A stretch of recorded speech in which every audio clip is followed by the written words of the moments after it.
Hello students, आज का हमारा टॉपिक है इनर्शियल कोफिशिएंट्स, जड़त्वीय नियतांक। ठीक है, हम लोग प्रीवियस लेक्चर में भी हमने जड़त्वीय नियतांकों को पढ़ा था। जड़त्वीय नियतांक के बारे में हम लोग पढ़ रहे थे। वहां पर हमने इन इनर्शियल कोफिशिएंट्स के मान निकाले थे। ठीक है, जे इक्वल टू हमारा क्या होता है, आई ओमेगा होता है।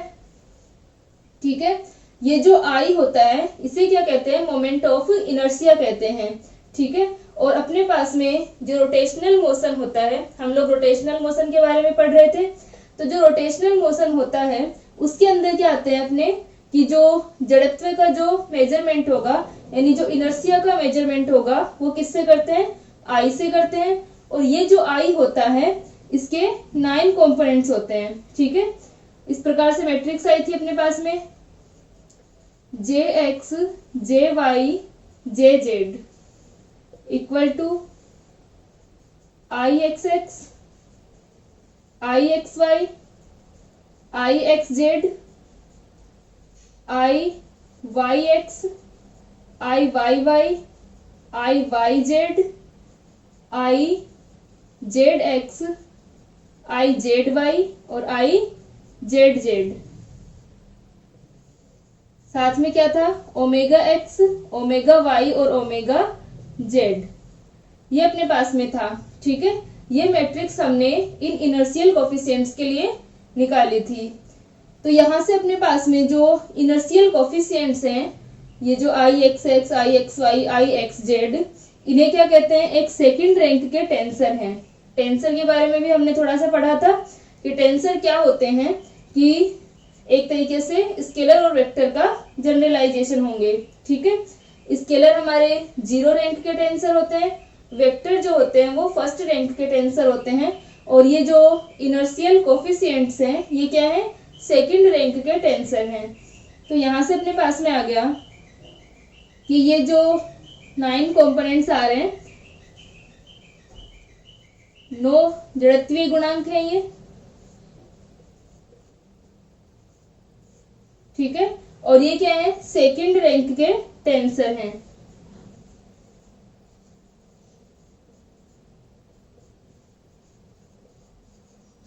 थ्री की पावर 2 होगा तो 9 कंपोनेंट्स अपने पास में आ गए। ठीक है, और इन 9 कंपोनेंट्स को क्या कहा जाता है, जड़त्वीय नियतांक कहा जाता है।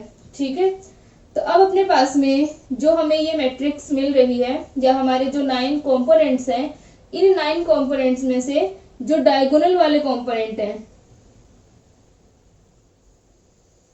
ठीक है, जो हमारे डायगोनल वाले कंपोनेंट्स होंगे उनकी एक स्पेशल प्रॉपर्टी होती है। ठीक है, इनको हमारे पास में डायगोनल हो गई है, बाकी के क्या है, ऑफ डायगोनल कंपोनेंट्स है। तो जो हमारे डायगोनल कंपोनेंट्स होंगे इनका मान क्या था, I x x equal to summation of M I Y i का स्क्वायर प्लस जेड आई का स्क्वायर। ये था अपने पास में आई एक्स एक्स का मान। तो आई एक्स एक्स का मान जो अपने M I Y I square plus Z I का स्क्वायर है, इसके अंदर क्या है कि जो Y I square plus Z I square ये क्या होगा, ठीक है, वाई आई का स्क्वायर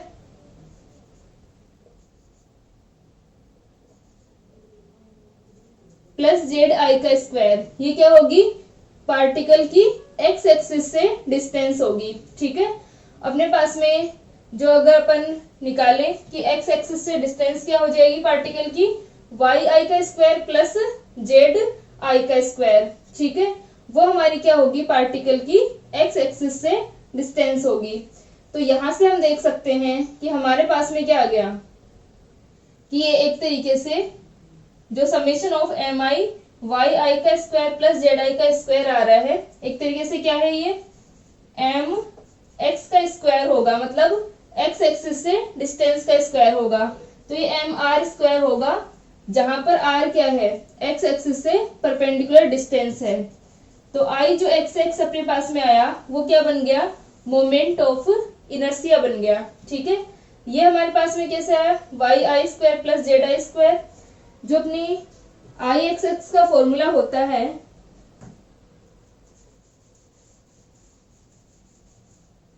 ठीक है, आई एक्स एक्स का फॉर्मूला हमने लिखा था समीशन एम आई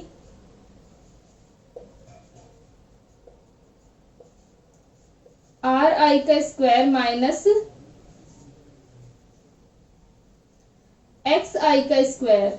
ठीक है, तो आर आई के स्क्वायर को हम क्या लिख सकते हैं, एम आई एक्स आई का स्क्वायर प्लस वाई आई का स्क्वायर प्लस जेड आई का स्क्वायर माइनस एक्स आई का स्क्वायर। तो ये अपना क्या हो जाएगा, एक्स आई स्क्वायर कैंसिल, तो आई एक्स एक्स का मान आ जाएगा M I Y I square plus Z I square. और ये Y I square plus Z I square क्या है, पार्टिकल की एक्स एक्सिस से डिस्टेंस है, परपेंडिकुलर डिस्टेंस है। ठीक है, तो यहां से अपने पास में क्या आ गया कि जो आई एक्स एक्स है, ठीक है, जो आई एक्स एक्स है वो क्या होगा, असल में मोमेंट ऑफ इनर्शिया है, किसके रिस्पेक्ट में, एक्स एक्सिस के रिस्पेक्ट में। क्योंकि जो हमारा मोमेंट ऑफ इनर्शिया होता है आई, क्या होता है, एम आर स्क्वायर होता है इसका फॉर्मूला। ठीक है, जहां पर क्या है, एम तो मास का, उसका पार्टिकल का मास है, और आर क्या है, आर उस पार्टिकल की उस एक्सिस से परपेंडिकुलर डिस्टेंस होगी जिसके सापेक्ष क्या कर रहा है, वो घूर्णन कर रहा है। ठीक है, रोटेट हो रहा है। तो यहां से अपने पास में क्या आ गया कि ये एक्स एक्सिस से डिस्टेंस है, तो ये एक्स एक्सिस के रिस्पेक्ट में अपने पास में मोमेंट ऑफ इनर्शिया है। तो आई एक्स एक्स क्या है, एक्स एक्स के सापेक्ष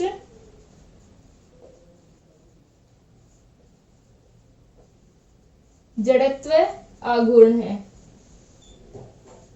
ठीक है, जैसे कि यहाँ पर आई एक्स पार्टिकल का निकाला है, वैसे ही सभी पार्टिकल्स का निकाल करके उसका सम कर देंगे तो हमारे पास में आई एक्स एक्स का मान आएगा, और वो क्या होगा, एक्स एक्स के सापेक्ष जड़त्व आघूर्ण।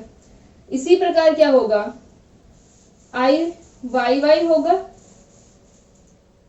आई वाई वाई का मान क्या होगा, summation of I equal to 1 to n M i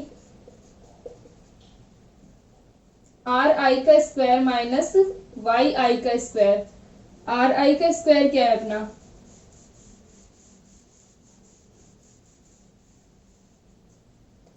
तो आई वाई वाई का मान हो गया summation of I equal to 1 to n M I R i को लिख दिया हमने x i square plus y I square plus Z I square minus y i का स्क्वायर।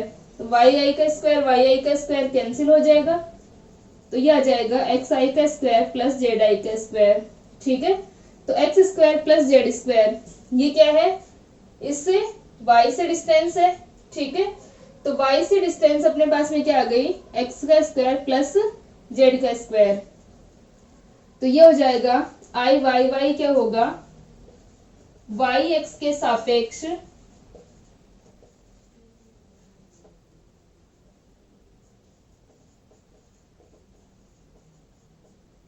जड़त्व आघूर्ण।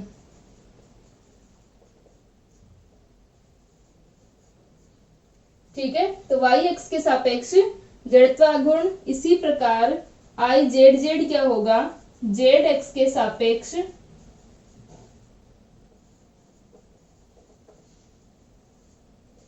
जड़त्व आघूर्ण। ठीक है, और आई जेड जेड का मान लिखेंगे, आई जेड जेड का मान क्या जाएगा अपने पास में, summation of I equal to 1 to n M आई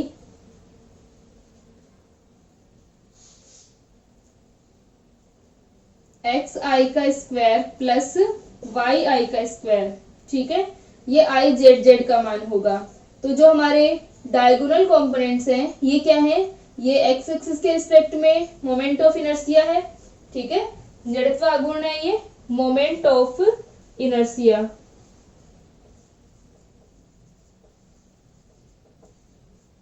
ये अपना क्या है, आई वाई वाई क्या हो गया, मोमेंट ऑफ इनर्शिया हो गया वाई एक्सिस के रिस्पेक्ट में। I Z Z moment of inertia है जेड एक्सिस के रिस्पेक्ट में।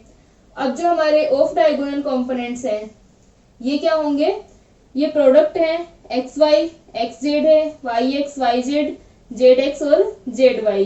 ठीक है, तो यहां से अपने पास में डायगोनल कंपोनेंट्स की प्रॉपर्टी है कि ये क्या होंगे, मोमेंट ऑफ इनर्शिया हैं। ठीक है, इनको यहां तक लिख लें।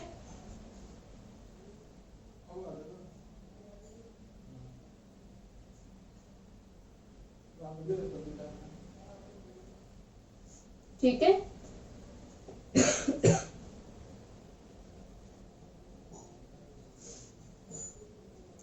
ठीक है, तो इनको लिख लेंगे कि हमारा ये वाई एक्स के सापेक्ष पिंड का जड़त्व आघूर्ण होगा। जो हमारा दृढ़ पिंड है, रिजिड बॉडी है,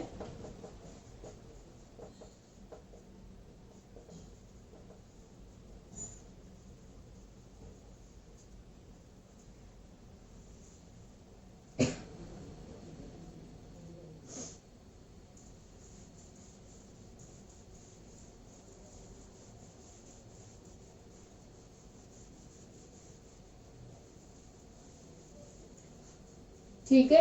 अब जो हमारे X Y X Z, Y X Y Z, ये सारे क्या कहलाते हैं, प्रोडक्ट ऑफ इनर्शिया कहलाते हैं, प्रोडक्ट ऑफ इनर्शिया। ठीक है, तो यहां से हम देख सकते हैं कि एक तो हमारा जो आई मैट्रिक्स है, यानी ये क्या है, एक आई जो हमारी मैट्रिक्स है ये टेंसर है, सेकेंड रैंक का टेंसर है। साथ में क्या है कि आई जे इक्वल टू है आई जे आई के इक्वल। ठीक है, तो आई जे इक्वल टू आई जे आई है, इसका मतलब क्या है, ये आई एक्स वाई इक्वल टू होगा आई वाई एक्स के। और ये हमने देखा था कि इनका जो मान था माइनस का M i x I Y आई था। ठीक है, तो यहां से क्या हो गया कि ये एक सममित टेंसर है, सिमेट्रिक है। ठीक है,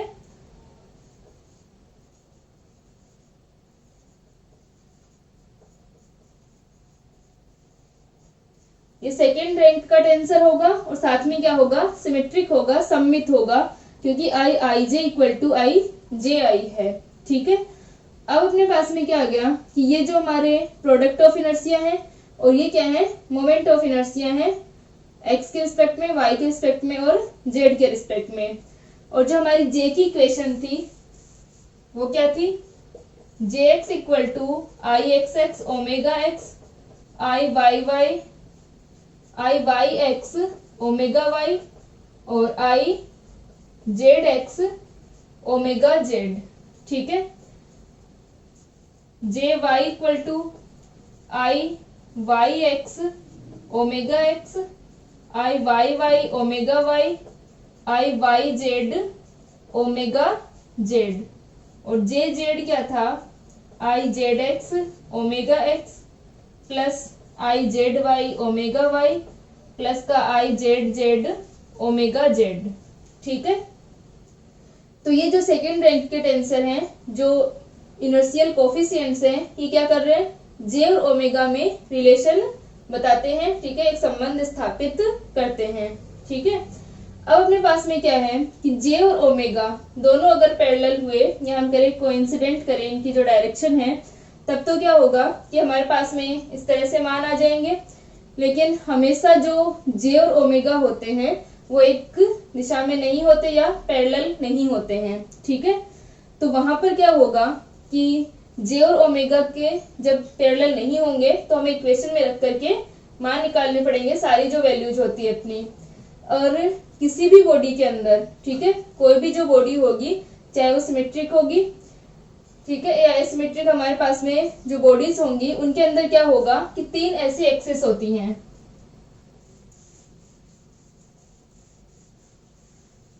ठीक है, एक बार इनको लिख ले इक्वेशंस को।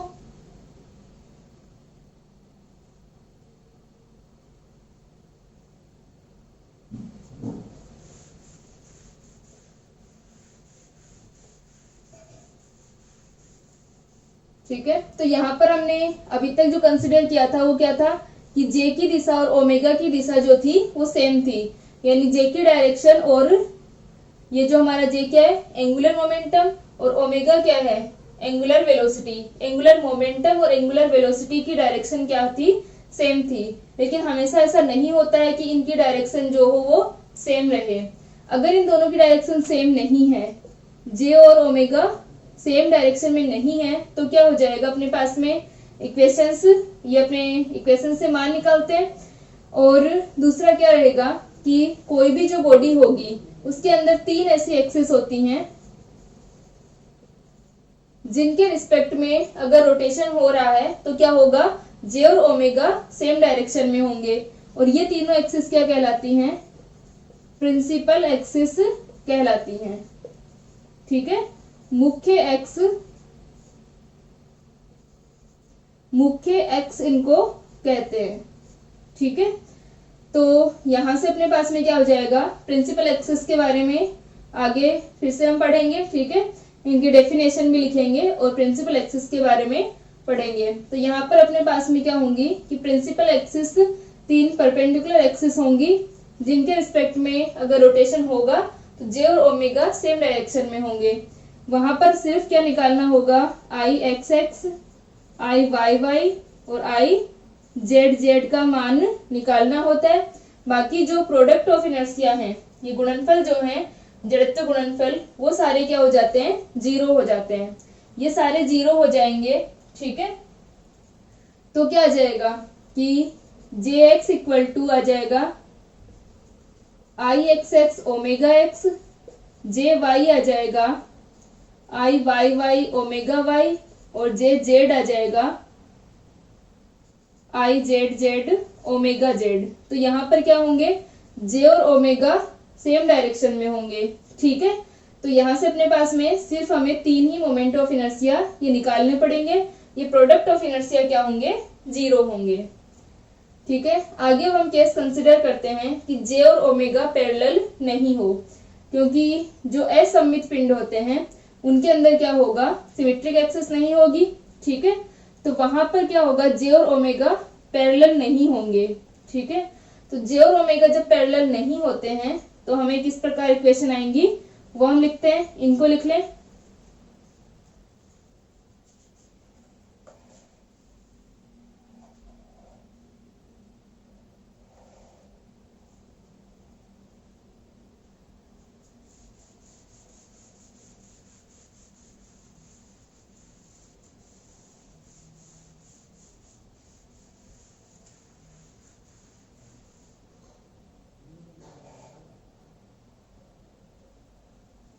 ठीक है, तो अब हम कर रहे हैं कि जे और ओमेगा की असमांतर स्थिति।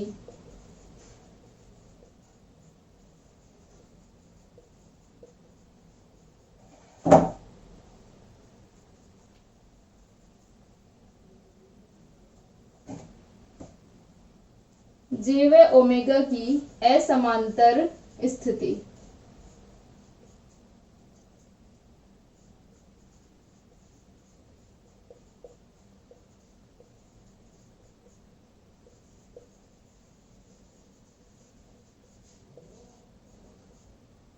ठीक है, जे और ओमेगा पैरेलल नहीं हो, जे और ओमेगा पैरेलल नहीं होंगे तो वहां पर क्या होंगे, जो जे एक्स का कंपोनेंट आएगा या जे वाई जे जेड कंपोनेंट आएंगे वो एक डायरेक्शन में नहीं होंगे। ठीक है, तो क्या होता है कि जब कोई बॉडी सिमेट्रिक होती है, ठीक है, जैसे मान लो कोई स्फेयर है तो उसके अंदर क्या होगी, सिमेट्री एक्सिस होगी। तो सिमेट्रिक एक्सिस होगी तो वहां पर जो प्रोडक्ट ऑफ इनर्शिया आते हैं, summation of M i x I Y i, इनका मान, और summation of M I Y i z i, ठीक है, और summation of M i x I z i, इनका मान क्या हो जाता है, जीरो हो जाता है। ये हम अभी न्यूमेरिकल सोल्व करेंगे तो उनके अंदर भी आ जाएगा। तो ये सिमेट्रिक एक्सिस होगी, इनके अंदर क्या हो जाते हैं, ये प्रोडक्ट जीरो हो जाते हैं। लेकिन जो एसिमेट्रिक बॉडी है, असममित होगी, तो वहां पर क्या होगा, प्रोडक्ट ऑफ इनर्शिया का मान जीरो नहीं होगा, और वहां पर ये जो पूरी इक्वेशन होगी जे X J Y J Z, उनसे मान निकाले जाएंगे। ठीक है, तो वहां से अपने पास में क्या होगा कि जे और ओमेगा पैरेलल नहीं है, तो हम तीन एक्सिस जो मानते हैं उनको तीनों एक्स वाई जेड एक्सिस मान ले। ठीक है, और जो रोटेशन है वो हम किस में मान लें, ओनली एक्स डायरेक्शन में मान लें, ठीक है। ओमेगा किस में होगा, एक्स डायरेक्शन में, तो ओमेगा एक्स आई कैप आ जाएगा, ठीक है। और जे के तीनों कंपोनेंट्स हमारे जे एक्स जे वाई और जे जेड निकाले, तो ओमेगा ओनली एक्स डायरेक्शन में है, आई कैप है, तो ओमेगा वाई इक्वल टू 0 हो जाएगा, ओमेगा जेड इक्वल टू 0 हो जाएगा, ठीक है। घूर्णन ओनली क्या हो रहा है, रोटेशन ओनली एक्स डायरेक्शन के रिस्पेक्ट में है, तो यहाँ पर जे और ओमेगा पैरेलल नहीं होंगे। यहाँ पर क्या इक्वेशन हो जाएंगी, J equal to I x x omega x, ठीक है, I Y y omega y, I Y z omega z, ठीक है। ये अपना आ गया जे एक्स आ गया। जे वाई इक्वल टू क्या आ जाएगा,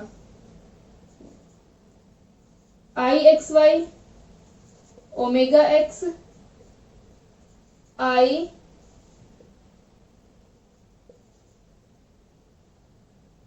ठीक है, आई एक्स एक्स, और ये क्या था अपना एक्स वाई था, और ये वाई एक्स होगा, ओमेगा एक्स, आई वाई वाई ओमेगा वाई, और I Y z omega Z, ये एक्स जेड है, ठीक है। और जे जेड क्या आ जाएगा, I Z x omega x plus I Z y omega y plus का I Z z omega z, ठीक है। ये अपने पास में तीनों इक्वेशंस आ गई, जे एक्स जे वाई और जे जेड कॉम्पोनेंट। जे हमारा वेक्टर है, ठीक है। और अब जो ओमेगा है वो ओनली क्या है, एक्स डायरेक्शन के अलोंग है, ओनली आई कैप के अंदर इसकी डायरेक्शन है, तो यहां से क्या हो गया, ओमेगा वाई और ओमेगा जेड 0।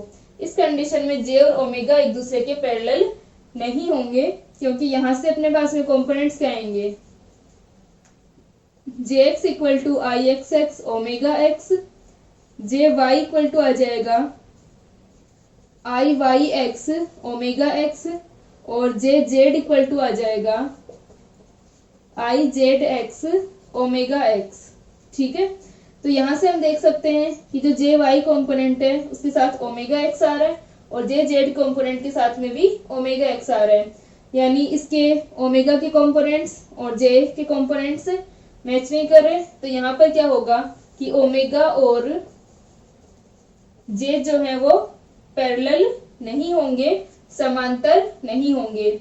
इसी प्रकार अगर हम बात करें कि ओमेगा जो है किसमें हो, जे के डायरेक्शन में हो, तो वहां पर क्या हो जाएगा, इनकी जगह अपने पास में ओमेगा वाई वाला कंपोनेंट आ जाएगा, और अगर जेड में रोटेशन हुआ तो जेड वाला कंपोनेंट आ जाएगा। तो जो हमारा जे इक्वल टू आई ओमेगा, या हम जे को लिख सकते हैं मैट्रिक्स फॉर्म में आई ओमेगा, जो होता है इस कंडीशन में क्या होंगे, पैरेलल नहीं होंगे, ठीक है। इनको लिखें,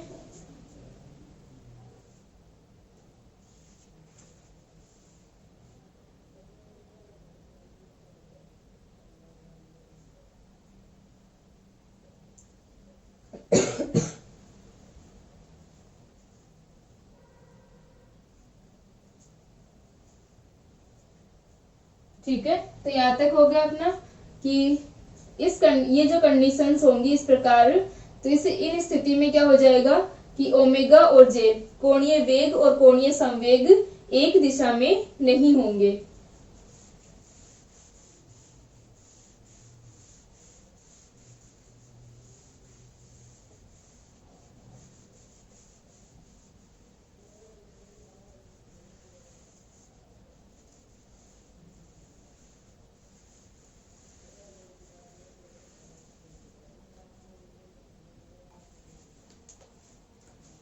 ठीक है, अब हम लोग एक न्यूमेरिकल सोल्व करते हैं।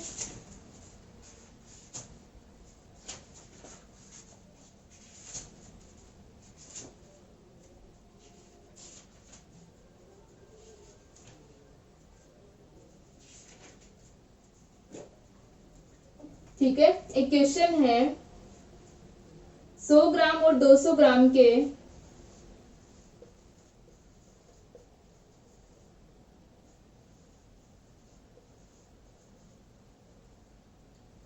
दो द्रव्यमान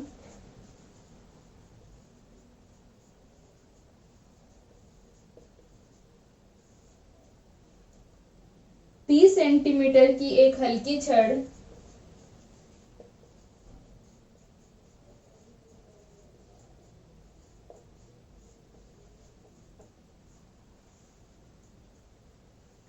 से पृथक किए गए हैं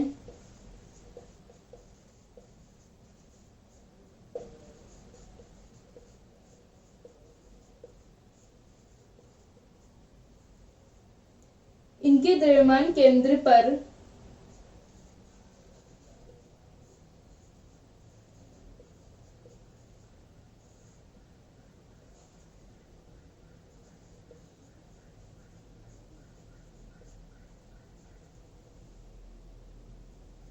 विदेश तंत्र का मूल बिंदु है।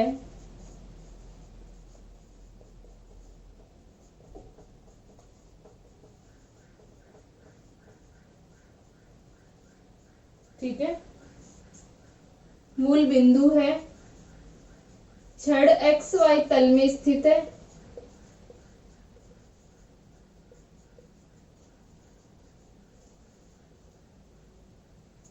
और वाई एक्स से 30 डिग्री का एंगल बनाती है।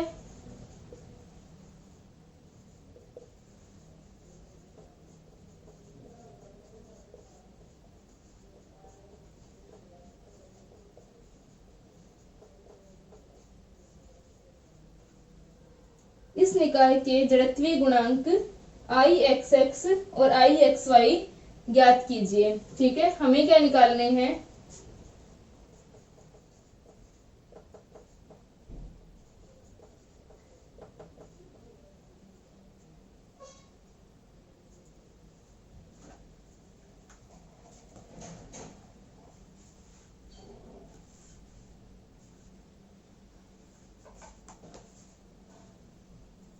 ठीक है, तो हमारा जो क्वेश्चन है इसके अंदर हमें क्या दे रखा है कि 100 ग्राम और 200 ग्राम के दो मास हैं जो कि एक 30 सेंटीमीटर की रोड से क्या हो रहे हैं, सेपरेट हो रहे हैं। इनका जो सेंटर ऑफ मास है वो क्या होगा, वही इस फ्रेम ऑफ रेफरेंस का क्या होगा, ओरिजिन होगा, मूल बिंदु होगा। और ये जो छड़ है वो एक्स वाई प्लेन में स्थित है और वाई एक्सिस से क्या कर रही है, 30 डिग्री का एंगल बनाती है। तो यहां से सबसे पहले तो हमें क्या निकालना होगा, आरसीएम, सेंटर ऑफ मास की पोजीशन। ठीक है, क्योंकि सेंटर ऑफ मास की जो पोजीशन है वही इस फ्रेम का क्या है, ओरिजिन है। तो यहां से अपने पास में आ गया आरसीएम इक्वल टू, अब आरसीएम अगर हम निकालें तो हमको ये दे रखा है कि जो ये रोड है वो क्या है, एक्स वाई प्लेन में है। तो ये दोनों इसमें आएगी, एक्स वाई प्लेन होंगे अपने, ये वाला और ये वाला है। ठीक है, और उनका जो आरसीएम है वो इनका इसका ओरिजिन है। इसका मतलब वो छड़ जो है वो इस प्रकार से रखी हुई है। ठीक है, और साथ में क्या कर रही है, ये इससे वाई एक्सिस से 30 डिग्री का एंगल बना रही है। तो ये अपने पास में 30 डिग्री आ गया। ये हम मान लेते हैं कि हमारा 100 ग्राम मास है और ये अपने पास में 200 ग्राम, ये 200 ग्राम मास है। ठीक है, तो यहां से हम देखें कि आरसीएम की पोजीशन हम निकाल लेते हैं, 100 ग्राम से निकाल लेते हैं क्योंकि दो मास है m1 और m2। तो हम देख लेते हैं कि इससे कितनी दूरी पर सेंटर ऑफ मास होगा। तो हम इसको क्या ले रहे हैं, ओरिजिन ले रहे हैं एक बार सेंटर ऑफ मास निकालने के लिए। ठीक है, इस फ्रेम का ओरिजिन तो किस पे है, सेंटर ऑफ मास पे है, लेकिन सेंटर ऑफ मास की पोजीशन निकालने के लिए हम इसको ओरिजिन ले लेते हैं कि ये ओरिजिन है और इससे कितनी दूरी पर सेंटर ऑफ मास होगा। तो सेंटर ऑफ मास का फॉर्मूला क्या होता है, m1x1, ठीक है, plus m2x2 upon m1 plus m2। ठीक है, तो ये अपने पास में क्या होगा, सेंटर ऑफ मास, यहाँ पे चाहे तो r1 r2 लिख दो। ये क्या होगी, सेंटर ऑफ मास की पोजीशन होगी। और हम किससे निकाल रहे हैं, 100 ग्राम जो हमारा द्रव्यमान है उससे निकाल रहे हैं। ठीक है, तो अभी हम सिर्फ क्या ले रहे हैं, इस रोड की बात कर रहे हैं। तो यहाँ पर अपने पास में डिस्टेंस आ जाएगी, चाहे इसको x1 x2 लिख लो। तो यहाँ से अपने पास में RCM का मान आ गया,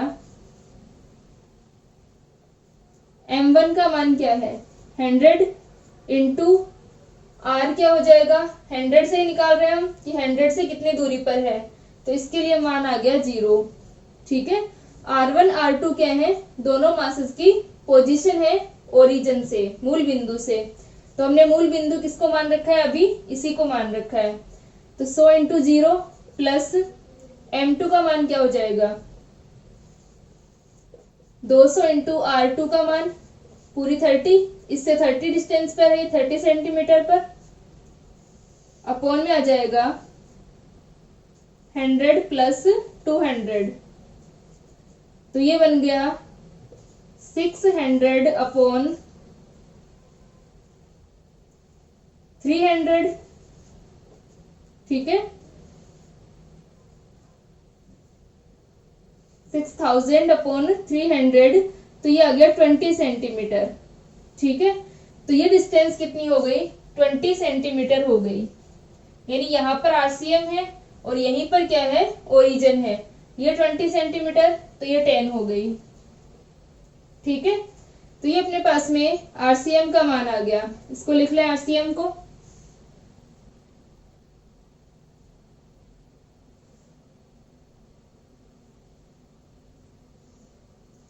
ठीक है, यहाँ तक हो गया। अब हमें क्या निकालना है, IXX और IXY निकालने हैं।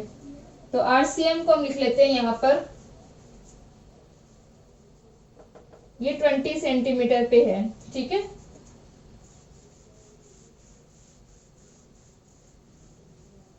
अब इसके अंदर क्या हो जाएंगे, x1 क्या होगा, इस पार्टिकल के क्या हो गए x1 y1। ठीक है, इसके हो गए x2 y2, ये इसके कोऑर्डिनेट्स हो गए 200 वाले के, 100 वाले के हो गए x1 y1। तो x1 y1 का मान क्या होगा, ठीक है, x1 का मान क्या हो जाएगा, जो हमारी ये डिस्टेंस है, अगर ये r डिस्टेंस होती, ठीक है, तो हम क्या लिखते, r cos 30 तो हो जाता ये y1 और r sin 30 हो जाता x1। ठीक है, r का मान कितना है 20 है, तो 20 cos 30, x1 होगा 20 sin 30। ठीक है, और y1 हो जाएगा 20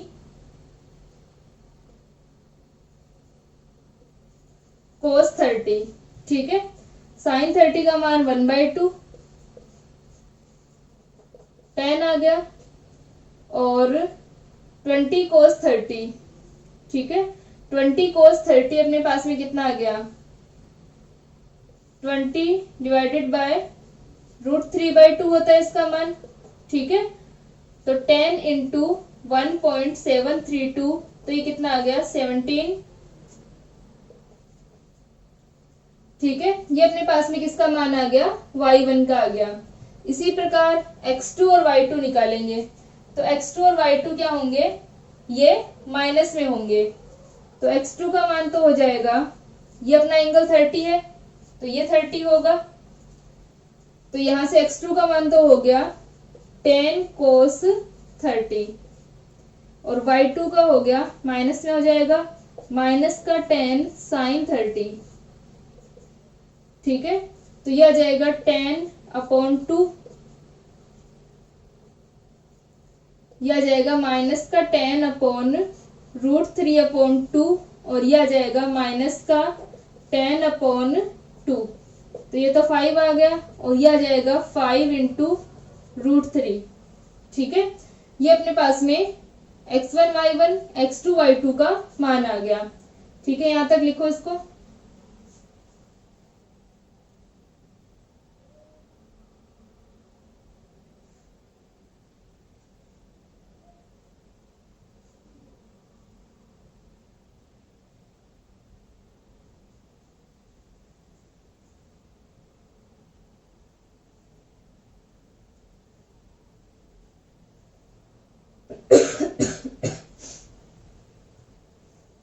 ठीक है, ये अपने पास में होगी।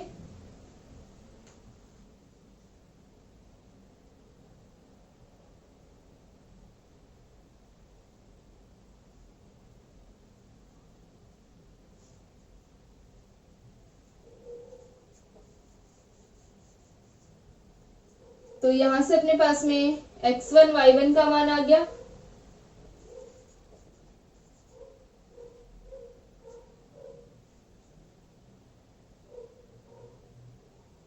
x1 कितना आ गया, 10 आ गया अपने पास में, 10 सेंटीमीटर। y1 कितना आ गया, 1 मिनट, जो हमारा x2 होगा वो cos sin 30 होगा। ठीक है, क्योंकि हमारा 30 एंगल अब ये वाला है, तो ये sin 30 हो गया। ठीक है, और ये cos 30 हो जाएगा।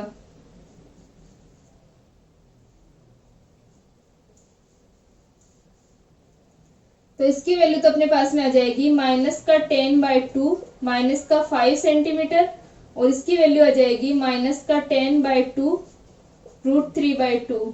ठीक है, -5 √3। तो ये अपने पास में x1 का मान आ गया 10 सेंटीमीटर, y1 का आ गया सेंटीमीटर। ठीक है, और x2 और y2 के मान अपने पास में ये है। हमें क्या निकालना है, Ixx का मान निकालना है। ठीक है, तो जो Ixx था उसका फॉर्मूला क्या था, summation of i M I R I का स्क्वायर माइनस एक्स आई का स्क्वायर। ठीक है, यही था अपने पास में फॉर्मूला। अब यहाँ पर r क्या होगा, सिर्फ एक्स वाई की बात कर रहे हैं हम, तो आर स्क्वायर इक्वल टू हो जाएगा X square plus Y square. तो जब यहाँ पर हम एक्स आई का स्क्वायर प्लस वाई आई का स्क्वायर रखेंगे तो ये तो कैंसिल हो गया, एक्स आई का स्क्वायर, तो ओनली क्या आ जाएगा, वाई आई का स्क्वायर। तो ये अपना बन जाएगा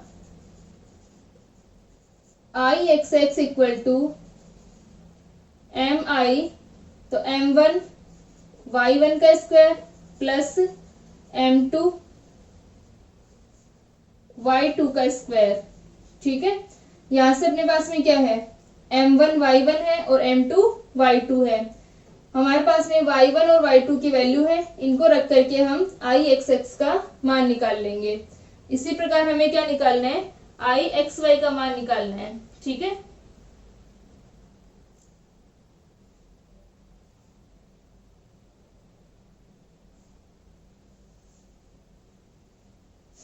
ठीक है, तो यहां से अपने पास में क्या आ जाएगा, अपन इस फॉर्मूले से अगर मान निकालना चाहें कि M I equal to R I का स्क्वायर माइनस एक्स आई का स्क्वायर, तो ये क्या हो जाएगा, summation of M I, are I क्या है अपना R20 है, तो ये हो जाएगा 20 का स्क्वायर और माइनस 10 का स्क्वायर। ठीक है, तो इस प्रकार भी इसकी वैल्यू निकाल सकते हैं। और अब हमें क्या निकालना है, Ixy निकालना है। तो Ixy का मान क्या होगा, Ixy हो जाएगा समीशन ऑफ माइनस का M i x I Y आई। तो Ixy का मान हो जाएगा माइनस का m1 x1 y1 माइनस का m2 x2 y2। ठीक है, ये अपने पास में क्या आ जाएगा, Ixy का मान आ जाएगा। ठीक है, इसी प्रकार अगर Iyx निकालना होता तो अभी अपने पास में क्या हो जाता, Iyx भी यही होता, लेकिन हमें क्वेश्चन में क्या पूछा है, सिर्फ Ixx का मान और Ixy का मान पूछा है। तो Ixx और Ixy हमारा इस फॉर्मूले से आ जाएगा, x1 y1 x2 y2 अपने पास में वैल्यूज है, और जो हमारा xx है वो हो जाएगा summation of M I, are I का मान क्या है 20। ठीक है, और यहाँ पर क्या हो जाएगा, आर आई का मान 10 हो जाएगा। तो यहाँ से अपने पास में आ जाएगा आर आई का स्क्वायर माइनस एक्स आई का स्क्वायर। तो यहाँ से भी हम क्या निकाल लेंगे, इसका Ixx का मान निकाल लेंगे और इससे Ixy का मान निकाल लेंगे। और अगर हमसे आई वाई वाई पूछा होता तो वो आ जाता summation of M I R I का स्क्वायर माइनस वाई आई का स्क्वायर। ठीक है, तो वहां पर आर का मान है अपने पास में और y1 और y2 के मान है, वो रख करके हम निकाल लेते कि आई वाई वाई क्या होगा। ठीक है, जेड कंपोनेंट यहाँ पर 0 है क्योंकि जो पोजीशन दे रखी थी हमें, इनकी पोजीशन किस में दे रखी है, ओनली एक्स वाई प्लेन के अंदर। ठीक है, नेक्स्ट लेक्चर में हम लोग प्रिंसिपल एक्सिस को डिफाइन करेंगे और प्रिंसिपल एक्सिस पर क्वेश्चन करेंगे।